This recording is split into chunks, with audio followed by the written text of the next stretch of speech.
IPL 2025 ஆக்ஷனில் CSK இப்போ டே 1 முடிவில் என்ன நிலைமையில இருக்குது, டே 2க்கு போகும்போது அவங்க என்னென்ன விஷயங்களை கான்சென்ட்ரேட் பண்ண வேண்டியது இருக்கும் அப்படின்றத வீடியோ பார்க்க போகிறோம். Boys and girls, ஸ்காய் from Bala.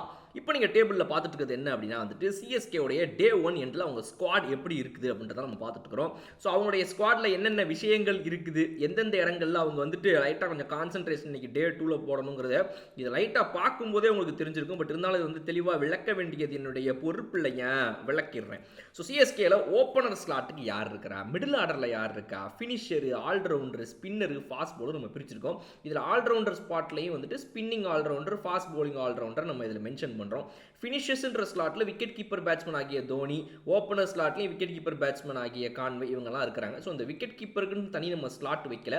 நம்ம வந்து ஒரு பிளேயிங் 11க்கு ஓப்பனர் ஸ்லாட்டு யார் இருக்கா, மிடில் ஆர்டருக்கு யார் இருக்கா, அப்புறம் மேட்சை முடிச்சு வைக்க நம்பர் 5, 6க்கு யார் இருக்கா, 7 and 8, 9 அதில் ஆடக்கூடிய ஆல்ரவுண்டர்ஸ் யார் இருக்கிறா, அவங்க ஸ்பின்னர் ஆல்ரவுண்டர் ஆகலாம், ஃபாஸ்ட் ஆல்ரவுண்டர் ஆகலாம். அப்புறம் 9, 10, 11 போடக்கூடியதுக்கான ஸ்பின்னர்ஸ் அண்ட் ஃபாஸ்ட் பவுலர்ஸ் யார் இருக்கா. இந்த ஆர்டரை தான் நம்ம வந்து இந்த இதை வந்துட்டு தெளிவாக பார்க்குறோம்.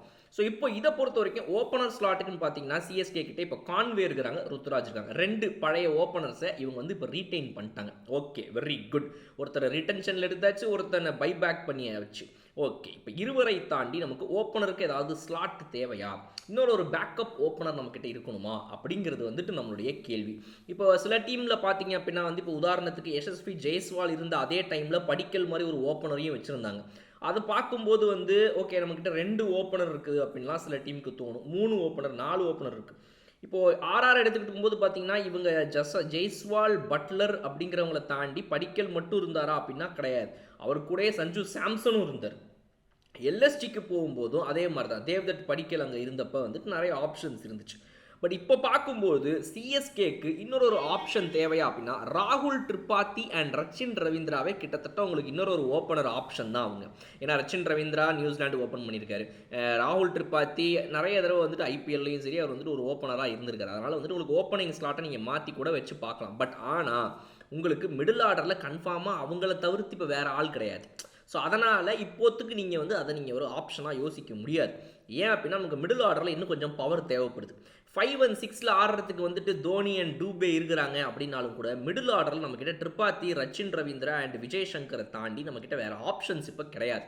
ஸோ இப்போ யார் விளாட போகிறோம், பிளேயிங் 11க்குன்னு பார்க்கும்போது நம்ம வேறு மாதிரி பார்க்கலாம். பட் ஸ்குவாடுக்குன்னு பார்க்கும்போது சில இடங்களில் நமக்கு ஆப்ஷன்ஸ் வேணும். ஓப்பனர் ஸ்லாட்டை பொறுத்த வரைக்கும் நீங்கள் வந்து ஒரு 25 மெம்பர் ஸ்குவாடில் பார்க்கும்போது அதில் ஒரு 10 பேர் நீங்கள் வந்து ஒரு 7 8 பேர் அட்லீஸ்ட் யங்ஸ்டர்ஸ் ரொம்ப எடுக்கிறீங்க, சும்மா ஒரு பேக்கப் தான், அவங்களும் ரொம்ப பெருசாக விளாட மாட்டாங்க அப்படின்னா கூட அந்த 15 to 18 மெம்பர் ஸ்குவாட் இருக்குல்ல, அதில் நீங்கள் பார்க்கும்போது அட்லீஸ்ட் உங்களுக்கு கான்வே அண்ட் ருத்துராஜுக்கு ஒரு வேலிட் பேக்கப் ஒருத்தர் நம்மக்கிட்ட இருக்கணும். அப்போ அது யார், அதை தேடுவாங்களா சிஎஸ்கே அப்படின்றது ஒரு கேள்வி. ஒருவேளை ராகுல் திரிபாதியும் ரச்சின் ரவீந்திராவையும் ஒரு ஆப்ஷனாக வச்சிருக்கும் பட்சத்தில் என்னை பொறுத்த வரைக்கும் அவங்க தேட மாட்டாங்க. இப்போ அவங்க எதை ஸ்ட்ரென்தன் பண்ணணும்னு நினைப்பாங்கன்னா the Indian middle order and the finishers லைனில் இருக்கக்கூடிய ஒரு பவர் ஹிட்டர், ஒரு ஃபாரின் பவர் ஹிட்டரை எப்படியாவது பிடிக்கணும்னு பார்ப்பாங்க. இதுக்கு தான் அவங்க டே 1ல் பணத்தை கொஞ்சம் விரயம் பண்ணாமல் லைட்டாக காப்பாற்றிக்கிட்டே வந்தாங்க சிஎஸ்கே. இப்போ நீங்கள் நோட்ஸில் கீழே பார்த்தீங்க அப்படின்னா 13 ஸ்லாட் அவங்களுக்கு பாக்கி இருக்குன்னு சொல்கிறோம். ஏற்கனவே ரிட்டன்ஷனில் அவங்க 5 பேரை வச்சுருந்தாங்க. அதுக்கப்புறம் இப்போ 7 பேரை வாங்கியிருக்காங்க. ஸோ 12 ஸ்லாட் ஃபுல்லு, 13 ஸ்லாட் பாக்கி இருக்குது. ஓவர்சீஸ் ஸ்லாட்ஸை பொறுத்த வரைக்கும் 4 ஸ்லாட் இருக்குது. கான்வே, ரச்சின் ரவீந்திரா, நூர் அஹமத் அண்ட் மதிஷா பத்திரானான்ற இந்த 4 தாண்டி அவங்க கிட்ட இப்போ 4 ஓவர்சீஸ் ஸ்லாட்டும் ரிமைனிங் இருக்குது. அப்போது இவங்க என்ன பண்ணுவாங்கன்னா மிடில் ஆர்டரை பொறுத்த வரைக்கும் இந்தியன் பேட்டிங்கை இன்னும் கொஞ்சம் ஸ்ட்ரென்தன் பண்ணுவாங்க. அஜிங்கிய ரஹானேவை பை பேக் பண்ண முடியுமா, திரும்ப அவர் ஆப்ஷனில் விட்டு எடுக்க முடியுமான்றது அவங்களுடைய ஐடியாவாக இருந்துச்சு. அதை அவங்களால பண்ண முடியுமா அப்படின்னு அவங்க செக் பண்ணுவாங்க. அதே நேரத்தில் மிடில் ஆர்டரில் வேறு இந்தியன் பேட்ஸ்மேன் யாரெல்லாம் இன்றைக்கி கிடைக்கிறாங்களோ அவங்க மேலேயும் பணத்தை போட்டு பார்க்கணும் அப்படிங்கிறது அவங்களோட ஐடியாவாக இருக்கும். ஸோ இன்னொரு 2-3 இந்தியன் ஃபார்மிடபிள் பேட்டர்ஸ் இவங்ககிட்ட இருந்தாங்கன்னா மிடில் ஆர்டருக்கு வெறித்தனமாக இருக்கும் அவங்க. ஸோ அப்போது நீங்கள் திரிபாதி அண்ட் ரச்சின் ரவீந்திராவை உங்களுடைய ஓப்பனர் ஆப்ஷனாகவும் மாற்றி எப்படி வேணால் யூஸ் பண்ணிக்கலான்ற ஒரு ஃப்ளெக்சிபிலிட்டி கிடைக்கும். ஸோ இன்னொரு 2 மிடில் ஆர்டர் பேட்ஸ்மேனை இந்த ஸ்லாட்டில் நம்ம இன்றைக்கி பெண்டிங்கை முடிக்கிறதுக்காக வாய்ப்புகளை சிஎஸ்கே தேடும் நம்புகிறோம்.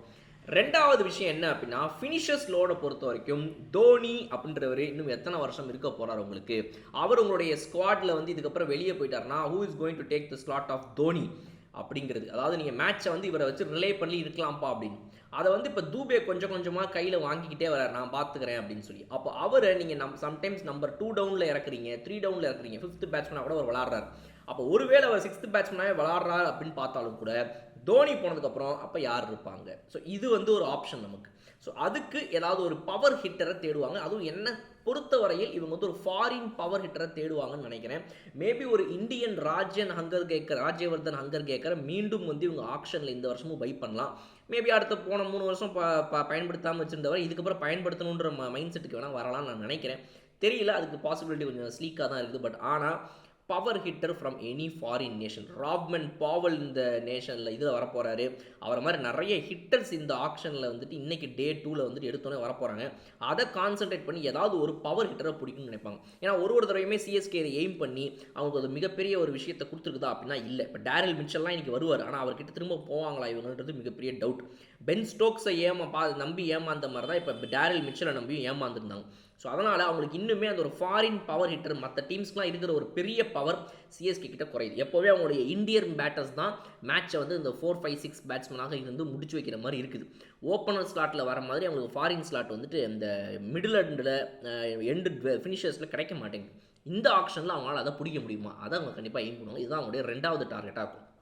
3வது விஷயம் என்ன அப்படின்னா, ஆல்ரவுண்டர் ஸ்லாட்டை பொறுத்த ஏற்கனவே நமக்கு மிடில் ஆர்டரில் இருக்கிற ரச்சின் ரவீந்திரா அண்ட் விஜய் சங்கர் இருக்காங்களே, அவங்களும் இந்த ஆல்ரவுண்டர் ஸ்லாட்டில் நீங்கள் வருவீங்க.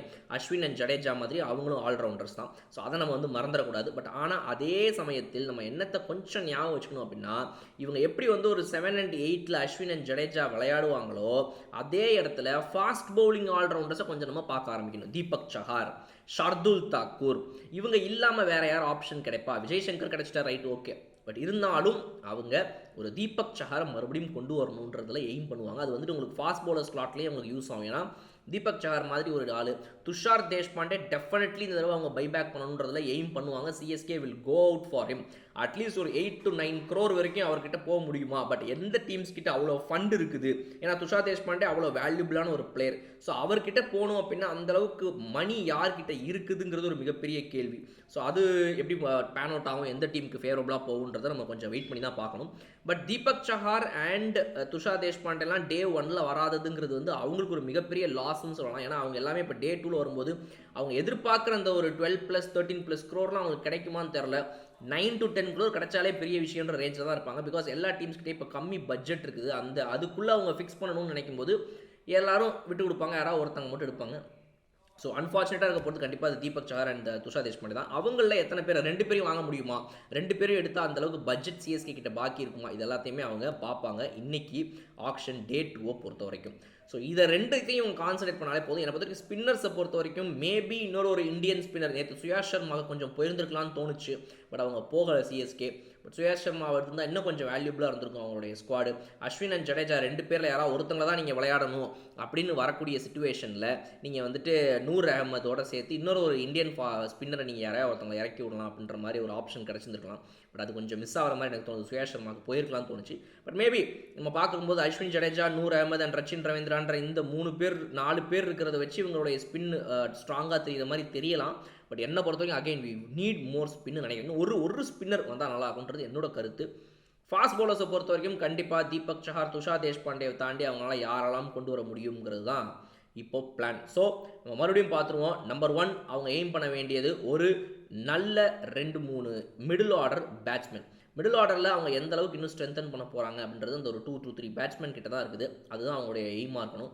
ஃபினிஷர்ஸை பொறுத்த வரைக்கும் ஒரு power hitter from any Overseas country இருந்தால் சூப்பராக இருக்கும். ராப்மன் பவலோ இல்லை வேறு யாரோ ஒருத்தர் ப்ரூவன் பேட்ஸ்மேன் யாரோ ஒருத்தர் கிடச்சா நல்லாயிருக்கும்.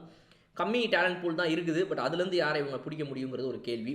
3வது விஷயம், இவங்களுடைய ஆல்ரவுண்டர்ஸில் வந்து கண்டிப்பாக ஒரு ஃபாஸ்ட் பவுலிங் ஆல்ரவுண்டராக இன்னும் ஒருத்தவங்க யாராவது வந்தால் நல்லாயிருக்கும். விஜய் சங்கரை தாண்டி யாராவது இருந்தால் இந்த ஆல்ரவுண்டர் ஸ்லாட்டில் அஸ்வின் ஜடேஜாவோட கம்பெனி பண்ண நல்லாயிருக்கும். 4வது மேட்டர், ஒரே ஒரு குட் ஸ்பின்னர், இன்னொரு நல்ல இந்தியன் ஸ்பின்னர். ஸ்ரேயஸ் கோபால் வந்து அன்சோல்டாக போயிட்டாரு நேற்று. ஸோ அவர் மேபி இன்னைக்கு ஆக்சலேட்டர் ஆப்ஷனில் வந்தால் ஸ்ரேயஸ் கோபால் இவங்க வாங்கலாம் அப்படிங்கிறது என்னுடைய கருத்து. இப்போ ஸ்ரேயஸ் கோபால் வந்து ஒரு நல்ல பேட்டிங் ஆடக்கூடிய திறமையை படைத்தவர். அது மட்டும் இல்லாமல் ஸ்பின்னு வந்து கண்டிப்பாக நல்ல ஸ்பின்னர் ஃப்ரெண்ட்லி கண்டிஷன்ஸில் தோனிக்கிட்டலாம் நீங்கள் கொடுத்தீங்க அப்படின்னா வச்சு அழகாக விளையாடலாம் ஸ்ரேயஸ் கோபாலை. ஸோ அவர் எடுக்கிறதுக்கான வாய்ப்புகள் இருக்குதுன்னு நான் நினைக்கிறேன். மறுபடியும் இன்றைக்கி வந்தாருன்னா அவர். ஸோ அவர் ஒன்று. ஸோ இந்த 4 தாண்டி 5வது ஆப்ஷன் தான் ஃபாஸ்ட் பவுலர் ஸ்லாட்டில் ஒரு துஷார் தேஷ்பாண்டேவை திரும்ப கொண்டு வர முடியுமா என்பது. அது மட்டும் இல்லாமல் இன்னும் வேறு யாரும் ஃபாஸ்ட் பவுலர்ஸ் கிடைப்பா அப்படிங்கிறது. ஸோ நீங்கள் என்ன நினைக்கிறீங்க? இந்த 5 விஷயங்களை கான்சென்ட்ரேட் பண்ணாலே போதுமா? இவங்களுடைய சிஎஸ்கே ஸ்குவாடு வெறித்தனமாக இருக்குமா பார்க்குறதுக்கு? கமெண்ட் செக்ஷனில் சொல்லுங்கள். இன்னொரு சூப்பரான வீடியோ நான் வந்து பார்க்குறேன். அதுவரையும் உங்களுக்கு பாய்.